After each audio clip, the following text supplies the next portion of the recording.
Mūsu projekts bija teātra izrāde, kuras saturs sastāvēja no tādas nedaudz varbūt humoristiska un satīriska skata uz lēmumu pieņemšanu vidas jomā, kur galvenais varonis ir kungs vārdā Edvīns Cirvis.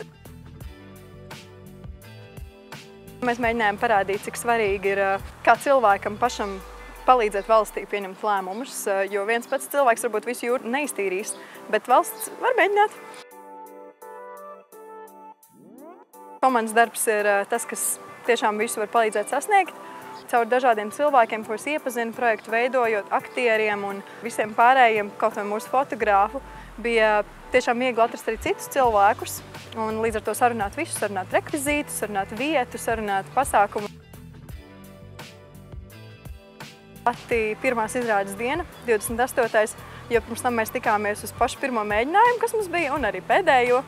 Un gājām tam visam cauri un tiešām skatījāmies, kā tas viss saliekas kopā, kā scenārijs saliekas ar aktieru pašu personalitātēm un kā mēs arī bišķiņi apspriežam saturu, kaut ko pielāgojam pēdējā brīdī, lai visiem ir interesanti un visiem patīk tas, ko mēs daram.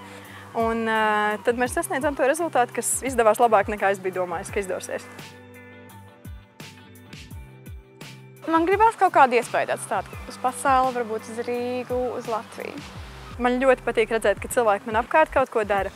Un vispār man patīk redzēt, ka Latvijā ir ļoti aktīvi jaunieši un cilvēki, kuri tiešām grib iesaistīties un kuri grib dažādās sfērās, ne tikai par vidas jautājumiem, attīstīt mūsu valsti, kā saka.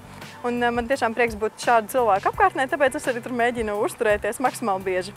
Un kas tevi iedvesmo iesaistīties dažādos jautājumos?